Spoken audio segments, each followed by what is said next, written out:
অৰ্থাৎ বৃন্দাবনৰ ক'ত লীলা মেলা কৰিলেগে ৰাসলীলা নিধিবন অৰ্থাৎ যমুনাৰ পাৰতে নিধিবন আছে আৰু সেই নিধিবনতে কি কৰিলে কৃষ্ণ ভগৱন্ত প্ৰভুৱে 16,108 গোপিনীৰ লগত তেওঁ ৰাসলীলা কৰিছে। এতিয়া অলপ আগত এটি প্ৰশ্ন উঠিলে যে কৃষ্ণ ভগৱন্ত প্ৰভুৰ এই যিটো বাংশী বজাইছিল বাংশীটো ফুটা কেইটা? এতিয়া সেই গুৰু হ'ব আমাৰ বিলাকৰো এই দেহৰ যিটো বাংশী সেই দেহৰ বাংশীটো ফুটা যেইটা কৃষ্ণ ভগৱন্তৰ বাংশীৰ ধ্বনিও ফুটা হ'ল অৰ্থাৎ শৰীৰৰ 6 চক্ৰ চিন্তা যিটোজন তাহাৰ মৃত্যু ভয় গুচাই নাৰায়ণ অৰ্থাৎ আমাৰ শৰীৰত 6টা চক্ৰ আছে আৰু এই চক্ৰটো আৰু লগতে এই মুখখন ফুটাটো এই সেই 7টা ফুটা 7টা ফুটাই হ'ল কৃষ্ণ ভগৱন্ত প্ৰভুৰ বাংশীৰ ফুটা অৰ্থাৎ চাৰে গামা পাধানি এয়া হ'ল সপ্তস্বৰ। গতিকে প্ৰতিটো চক্ৰ ভেদ কৰাৰ লগে লগে সাধকসকলে বা যিসকলে ভকতি কৰিছে তেওঁলোকে চক্ৰ ভেদ কৰাৰ লগে লগে তেনে শব্দ ধ্বনি তেওঁলোকে নিশ্চয় শ্ৰৱণ কৰাৰ সৌভাগ্য মিলিব বা ৰং ৰূপ ৰেখা প্ৰভু ভগৱন্তৰ সেই স্বৰূপবিলাকত উপলব্ধি কৰাৰ সৌভাগ্য তেওঁলোকৰ মিলিব। আহো বাৰু পিছলৈ অৰম কৃষ্ণৰবি ৰহতাবে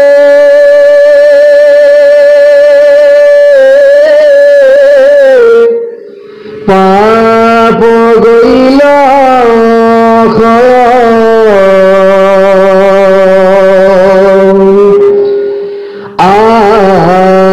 আলংগনে ভোলা ভোগ যত পুণ্য কৃষ্ণ কছি দন্তে কৰ্ম বন্দে বইল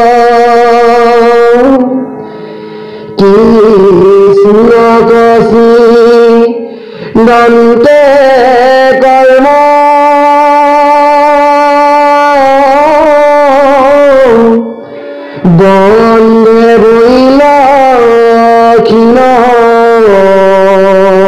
এৰিতনো তেখনে কি স্নতে গৈল ভাগৱতে কৈ আছে হে গুৰু হ'ব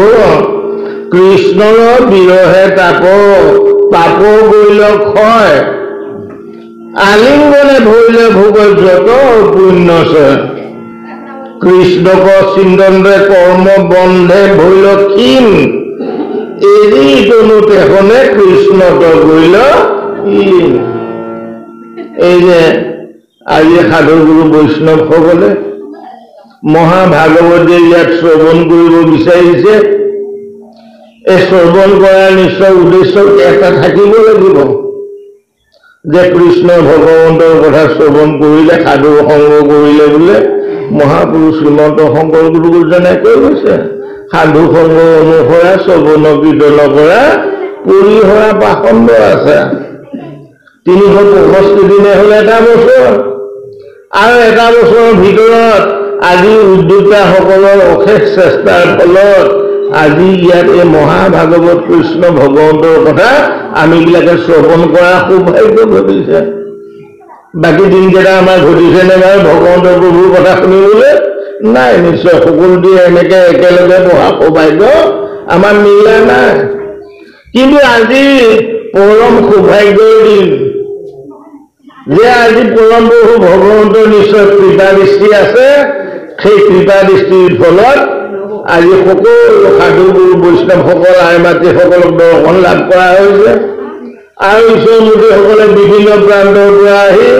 আপোনালোকৰ মাজত ভগৱন্ত প্ৰভুৰ কথা গুণানুকীৰ্তন কৰিব। ইয়াত কৈছে যে ভগৱন্ত প্ৰভুক দৰ্শন পোৱাৰ লগে লগে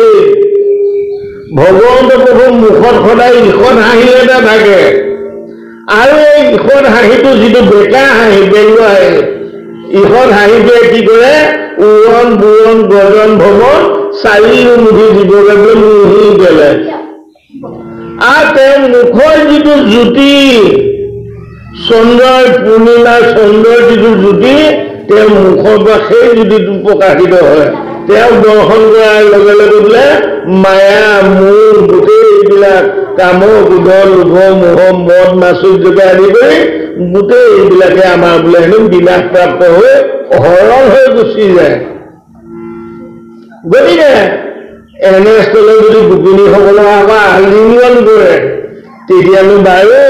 সেইসকলৰ লিংগ মুক্তি নহ'লেও বাৰু আকৌ পৃথিৱীতে থৈ যাবনে বাৰু, হয়নে নহয়? হয়। গতিকে কৃষ্ণ ভগৱন্ত প্ৰভুৱে সেই গোপিনীসকলক তেওঁ আলিংগন কৰাৰ পিছত বোলে হেনো তেওঁলোকক আকৌ পৰম ধামলৈ বোলে তেওঁলোক কৃষ্ণ ভগৱন্ত বিদায় হোৱাৰ পিছত সেইবিলাকো বিদায় হৈ বৈকুণ্ঠ ধামলৈ আকৌ পুনৰ গতি কৰিছিল। কিন্তু মনত ৰাখিবলগীয়া কথা সেইখিনিতে যে আমাৰ সকলোৰো যদি আমাৰ গৃহিণীসকল আমাক এৰি থৈ পেলাই যদি তেনেকে যদি কৃষ্ণৰ বাংশীধ্বনি শুনি ল মাৰিব লগা হয়, তেতিয়া আমাৰবিলাকৰ সংসাৰ পাতনি মেলাত মুস্কিল হৈ পৰিব, নহ'ব জানো? হয়নে বাৰু? কিন্তু ভয় কৰাৰ কোনো প্ৰয়োজন নাই। অৰ্থাৎ কৃষ্ণক অৰ্পণ কৰিব লাগিব। আমি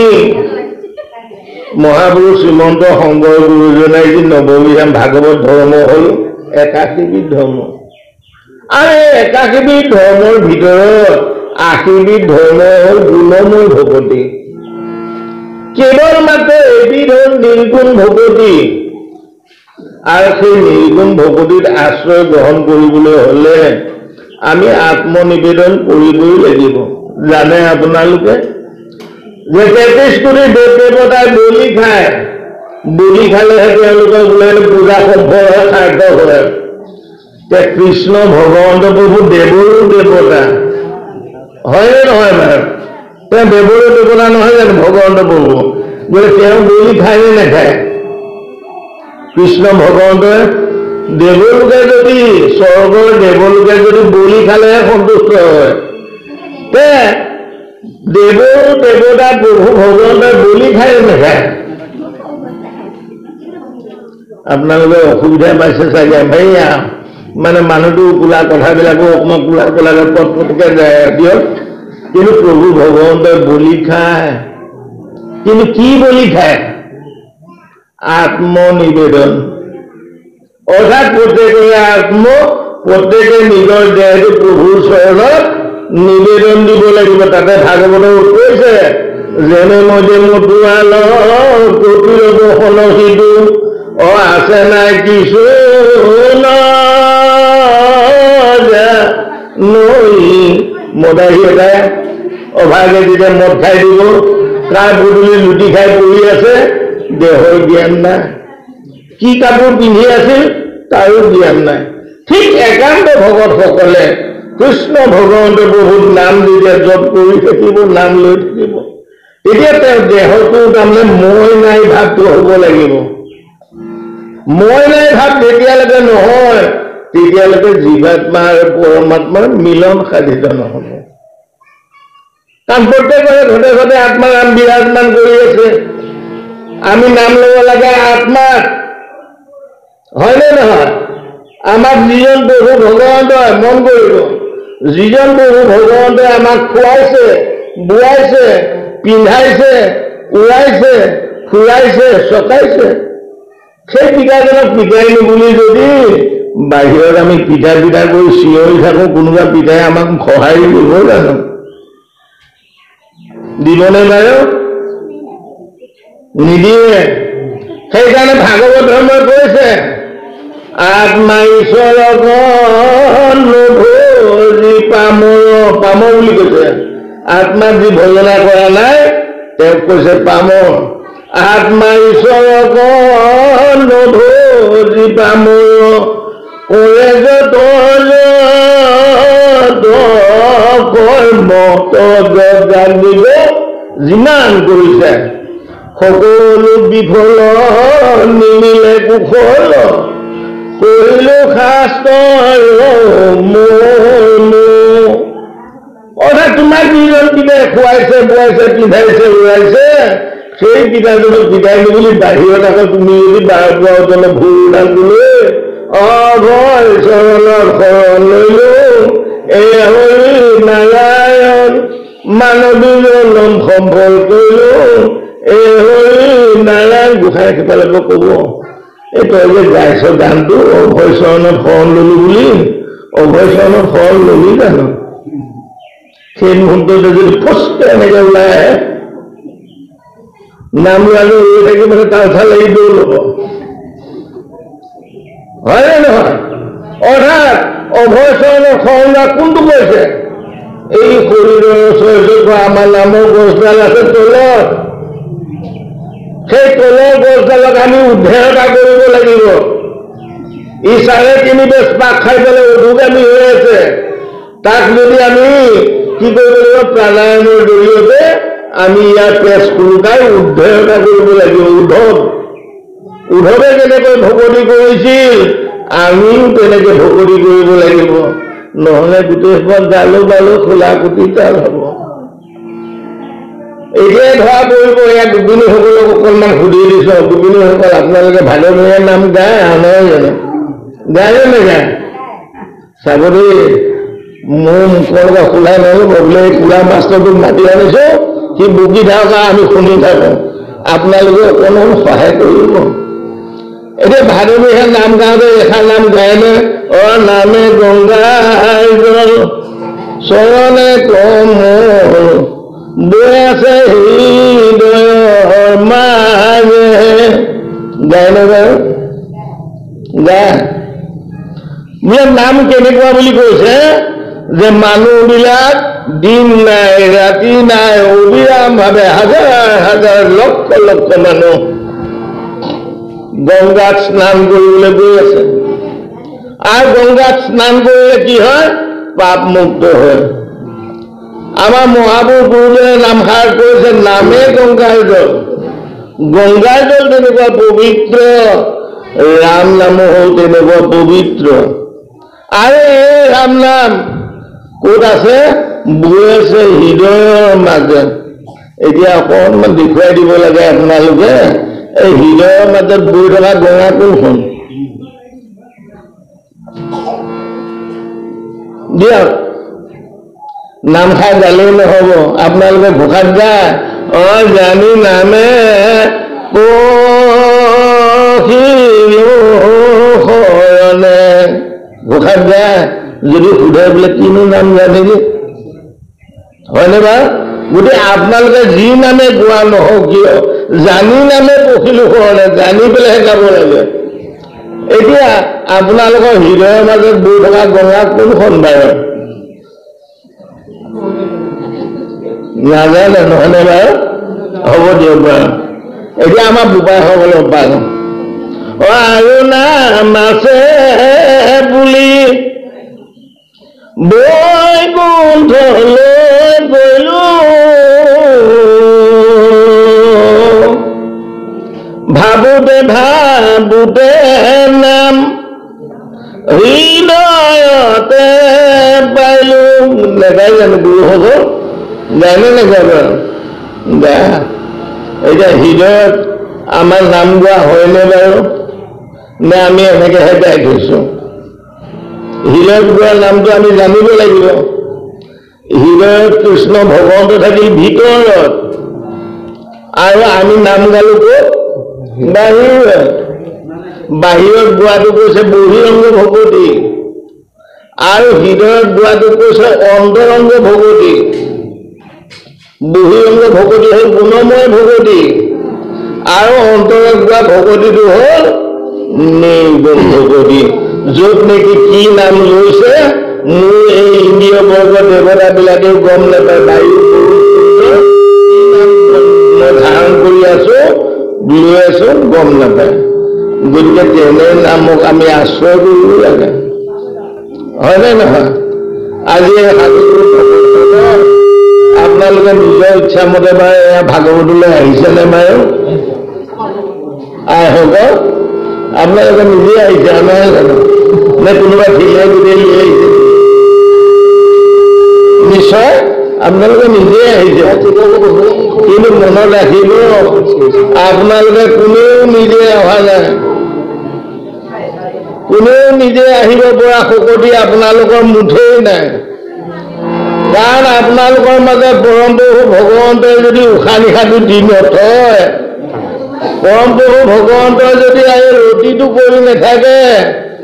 তেতিয়াহ'লে আপোনালোকৰ মৰাশতো ইয়ালৈ আহি পেলাই ভাগৱত শুনিব আহিব পাৰিবনে বাৰু নিশ্চয় নোৱাৰে গতিকে আজি মই সেইকাৰণে কৈছোঁ যে পৰম প্ৰভু ভগৱন্তই আমাৰবিলাকক কৃপা কৰিছে যাৰ ফলত আজি আমি ভাগৱত শুনাৰ সৌভাগ্য লাভ হৈছে এতিয়া হ'ল গোপিনীবিলাকে কৈছে যে পৰম প্ৰভু ভগৱন্তই যেতিয়া আমাক আঁকোৱালি ধৰিব আঁকোৱালি ধৰাৰ লগে লগে আমাৰবিলাকৰ পাপ বাসনাবিলাক সমস্তবিলাক হৰণ হ'ব আৰু প্ৰভু ভগৱন্তই বোলে তেওঁৰ লগতে আমাৰবিলাকক বৈকুণ্ঠলৈ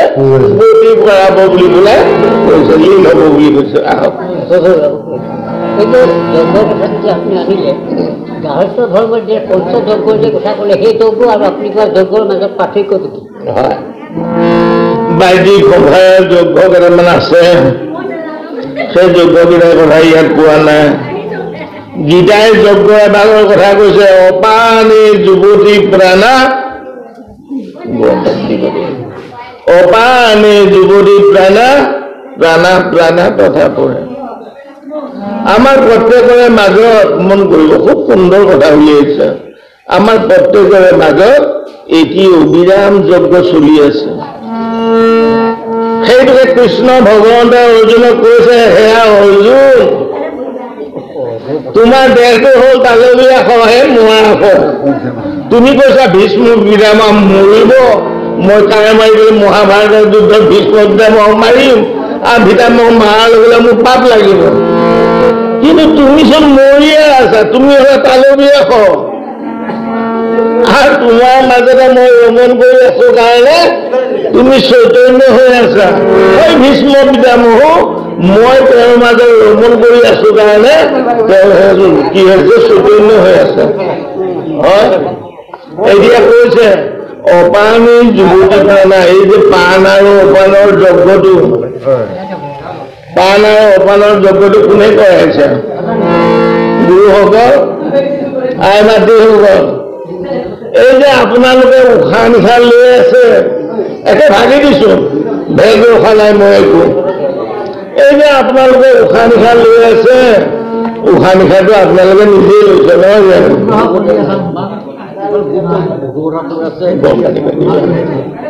অৰ্থাৎ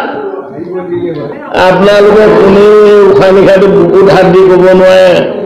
আমাৰ উশাহ নিশাহটো আমাৰ ঘৰটোৰ ভিতৰত উশাহ নিশাহ গৈ আছে ইয়াত উঠাই ল'বা মোক ফুচ ফুচকৈ উশাহ নিশাহ লোৱাই দিব লাগে হয় আমাৰ মাজত আৰু এজন মানুহ সোমাই আছে প্ৰত্যেকৰে মাজত সেই মানুহজনে কিন্তু কি কৰি আছে আমাৰ এই দেহৰ ৰথখন চলাই আছে যেনে নিশা হোৱাৰ লগে লগে আমি এমুঠি ধুনীয়াকৈ খালো আৰু ইউটি পুটি হ'লে যেনিবা আঙুলি ঢুকি পোৱালৈকে মাৰা যায় নহয় জানো বা গতিকে এই খোৱাই আৰু মৰাই টোপনি যোৱাৰ লগে লগে খোৱা আৰু মৰা সমান নহয় জানো হয় যেতিয়া আমি শুই আছিলো তেতিয়া এই মোৰ দেহৰ ৰথখন কোনে চলাই আছিলো সেইজন কোন সেইজনে হ'ল যিজনে মই বিচনাত শুই থকা অৱস্থাটো মোৰ দেহৰ গাড়ীখন দেহটো হ'ল গীতাই কৈ আছে একোখন ৰথ আৰু এই দেহখন যিজনে চলাই আছিল অপান এই যুৱতী প্ৰাণে পাণ অপানৰ বায়ু যিজনে দি আছিল সেইজনে হ'ল পৰম প্ৰভু ভগৱন্ত গতিকে এই ভগৱন্তক আমি আৰাধনা কৰিব লাগে ভাগৱতে কৈ আছে গীতাই কৈ আছে গীতাই বাৰে বাৰে কৈছে সৰ্বচিন্তা পৰিত্যাজ্য মাম একং শৰণং ব্ৰজ হে অৰ্জুন সকলো চিন্তাটো পৰিহাৰ কৰা মই সকলোৱে ঘটে ঘটে বিৰাজমান আত্মাৰূপে আছো তুমি আত্মাতে ভজনা কৰা এয়া হ'ল শুদ্ধ উত্তৰ কিন্তু তাকে বহু বৰ্গ কৰি বিভিন্ন ধৰণৰ মাধ্যম কিছুমান উলিয়াই কিছুমানে কৈছে মই অমুক মাৰ্গ কিছুমানে কৈছে তমুক মাৰ্গ কিছুমান কিন্তু তেওঁৰ লগত সম্পৰ্ক ৰখা যিটো সনাতন ব্ৰহ্ম যিটো বিনাশ নাই আত্মাৰ বিনাশ আছে জানো জীৱাত্মাৰ বিনাশ হয়নে আমি বিলাক মৰিম নেকি আমাৰ বিলাক কোনো নমৰে দেই ভয় নকৰিব জীৱন মৰণ নাই কেৱল এই ভেলটোৰ মৰণ হ'ব জোকে যেনেকে এডাল বনৰ পৰা আন এডাল বনলৈ গুচি যায় যেনেকৈ আমি পুৰণা কাপোৰ সলাই দি পেলাই আকৌ নতুন কাপোৰ পিন্ধো ঠিক সেইদৰে আমাৰ জীৱনটো এইটো ভেল এৰি পেলাই বেলেগ এটা ভেলত গৈ সোমাই যাব গতিকে এই জীৱন মৰণ নাই লোকগীত শুনিছে নহয় জানো অ জীৱ মৰণ অ জীৱ মৰণ এনে সুন্দৰ তনু বিফলে নেখেলিব কতো ভাগ্যৰ মূৰত এই নৰতনু দেহা লাভ কৰা হৈছে ভাবিলে আচৰিত হ'ব 84 লক্ষ জনী যেতিয়া আম গছ হৈ আছিলো তেতিয়া পুণ্য অৰ্জন কৰিছিলো কি পুণ্য অৰ্জন কৰিছিলো আম গছডালত আম লাগে আম গছে খায়নে বাৰু খায় নাখায় 10 ভকতে খুৱায় কঁঠাল গছডালত কঁঠাল লাগে বেল গছডালত বেল লাগে গছডালে খায়নে বাৰু নাখায় 10 ভকতক খুৱায় এই 10 ভকতক খুৱাওঁতে আমি 10টা অকণমান পুণ্য কৰিছো গাই গৰুজনী উহাত গাখীৰকণ ওলাই পোৱালিটোকতো খুৱায় যেতিয়া আমি গাই গৰু জন্ম লৈ আছিলো পোৱালিটোকতো খুৱায় তাৰপিছতো আকৌ কি 10 ভকতক খুৱাবৰ কাৰণে গৰুজনে কি কৰে গাখীৰ দিয়ে তেতিয়া বোলে হেনো আমাৰ পুণ্য অৰ্জন হৈছিল আৰু তেনেকৈ উৰণ বুৰণ গজন ভ্ৰমণ এই চাৰিমুখী জীৱত যেতিয়া আমি ভ্ৰমণ কৰি আছিলো তেতিয়া অকণ অকণ পুণ্য অৰ্জন কৰাৰ ফলত এইবাৰ আমি নৰতনু দেহা লাভ কৰিলো আৰু নৰতনু দেহা লাভ কৰি আমি দেৱতনু দেহা ধাৰণ কৰিবৰ কাৰণে আমি চেষ্টা কৰিব লাগিব অৰ্থাৎ দেৱত্ব লাভ কৰিবলৈ চেষ্টা কৰিব লাগিব যদি দৈবিক গুণৰ অধিকাৰী আমি নহওঁৱে তেতিয়াহ'লে বৃথা আমাৰ মনুষ্যতনু হ'ব সেই ঈশ্বৰ প্ৰভু ভগৱন্তক কায় মন বাক্যে মহাপুৰুষ গুৰুজনাই যেনেকৈ নিৰ্দেশনা দিছে সেইমতেদি আমি ভকতি কৰিবলৈ শিকক চকু পূজা দিছে সাধুগুৰু বৈষ্ণৱৰ দৰ্শন কৰিবলৈ হাত কেইটা দিছে ঈশ্বৰ মূৰ্তিসকল কাৰণ প্ৰভু ভগৱন্তক আমি দেখা নাই কিন্তু এইসকলে হ'ল প্ৰভু ভগৱন্ত এইসকলক দেখাৰ লগে লগে যাতে হাতযোৰ কৰি পেলাই সেৱন কৰিব পাৰো হাতকেইটা তাৰ কাৰণে দিলে মুখখনৰ 2টা কাম এটা হ'ল খোৱা আনটো হ'ল প্ৰভু ভগৱন্তৰ নাম গোৱা কিন্তু খাবলৈ শিকিলো গাবলৈ নিশিকিলো তেতিয়া জনে সদায় এৰিব নাককেইটা হয়নে বাৰু বোলে জনে টকা পালা ওজন কৰি চাইছে বা ই বোলে 14 মাহ প্ৰসাদ খালে গোটেই জীৱন লাংটা কালৰ পৰা একেবাৰে মৰাৰ সময়লৈকে ওজন কৰিছে মাহ প্ৰসাদ কিমান খালি 14 নাম কিমান ললি বোলে এখন পালাত নাইচোন ওজন দাং খাই আছে মাহ প্ৰসাদ হলে খালি নাম হলে নললি তেতিয়া আমাৰ দাঁতকেইটা মুখখন থেতালি নিদিব দিব নিদিব দিব সেইকাৰণে আমাক কি কৰিব লাগে গতি কৰোঁতে প্ৰভু ভগৱন্তৰ প্ৰতিফলতে এনে এটি সুন্দৰ নাম কৈছে প্ৰভু ভগৱন্তই ভাগৱতে কৈ আছে যে খাওঁতে শুওঁতে উঠোঁতে বহোঁতে মোৰ পিতাজনে অহৰ্নিশ 24 ঘণ্টাৰ ভিতৰত 21,600 বাৰ নাম লৈ আছে আৰু মই পিতাৰ যদি পুত্ৰ হওঁ তেতিয়াহ'লে ময়ো পিতাই যিটো ধৰ্ম কৰিলে সেই ধৰ্মটো যদি মই পালন কৰি 21,600 বাৰ নালাগে তাৰে যদি অন্ততঃ 50 বাৰ 100 বাৰ বা 108 বাৰ যদি ল'ব পাৰিছো তেনে ধন্য হয়নে বাৰু আৰু এই নামত কেতিয়াও কৈছে চোৱা ভাল একো নাই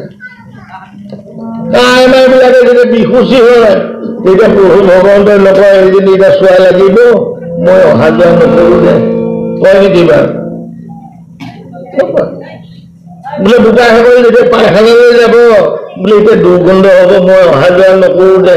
এই বুলি প্ৰভু ভগৱন্তই নকৰাকে থাকেনে বাৰু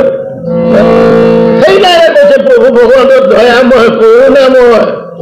ইমান কৰোণা কৰে ইমান দয়া কৰে আমি তেওঁ ভজনা কৰা নাই কিন্তু মোৰ দেহৰ অৰ্থন সদা সৰ্বদা মই ভাল কাম কৰোঁতে দেহৰ অৰ্থন চলাই আছে বেয়া কাম কৰোঁতে প্ৰভু ভগৱন্তে মোৰ দেহৰ অৰ্থৰ পৰা কেতিয়াও আঁতৰি যোৱা নাই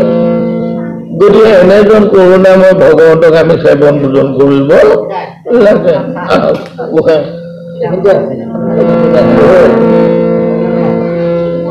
কৃষ্ণ ভাল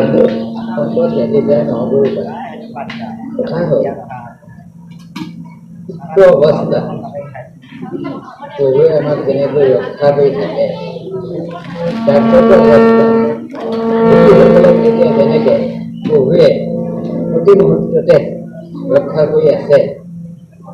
আমাকো ৰক্ষা কৰি থাকেনে নেথাকে যদি থাকে আমি কি উপলব্ধি কৰিব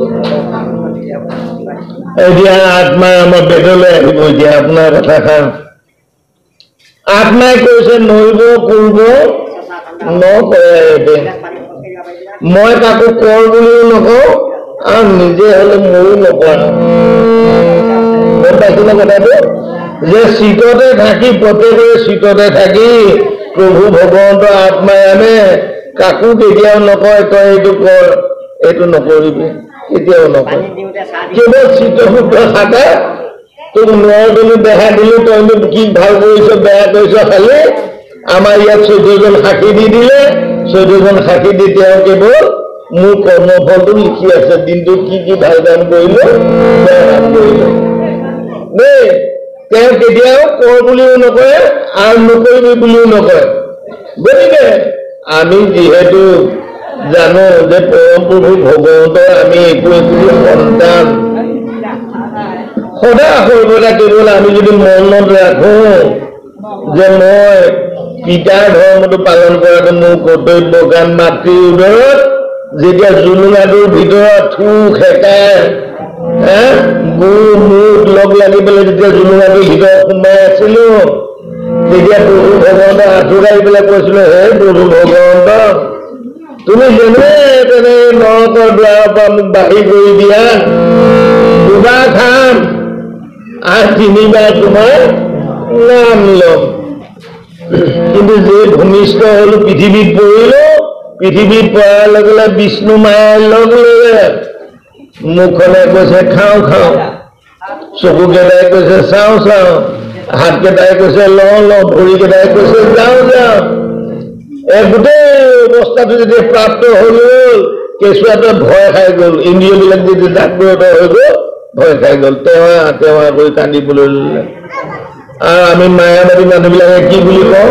মতা মানুহবিলাকে নকয় বা মাইক মানুহবিলাকে বেছিকে কয় দে অকণমান দে গৰ্ভৰ পৰা আগ ফুকাই আহিছে চাগে অকণমান দিলে মনে মনে থাকিব দে হয়নে নহয় হয় কিন্তু নহয় এই যে মূত্ৰ বিস্তাৰ মাজত জুলুঙাটোৰ মাজত থাকোঁতে 7ম মাহৰ পৰা আঁঠু দাঙি লৈ কেঁচুৱাটোৱে ডিস্কভাৰী চেনেলত দিয়ে চাব শিশুবিলাক এই শিশুবিলাকে আঁঠু দাঙি পেলাই কি কৰে প্ৰভু ভগৱন্তক প্ৰাৰ্থনা কৰি থাকে এই যে সূৰ্যৰ যিটো তাপ সূৰ্যৰ তাপতকৈ বোলে মাতৃ গৰ্ভৰ যিটো তাপ আৰু ভয়ানক গতিকে তাৰ মাজত শিশুটোৱে থাকি বৰ জ্বলা কলা পায় আৰু তাৰ উপৰি আই মাতৃসকলে যি ধুনীয়া ধুনীয়া তিতা টেঙা জ্বলা খায় তাৰ সোৱাদত পোৱালিটোৱে বাৰে বাৰে চকু মুদি থুপুৰিও খায় টেঙাকণ খোৱাৰ লগে লগে জ্বলাকণ খোৱাৰ লগে লগে হয়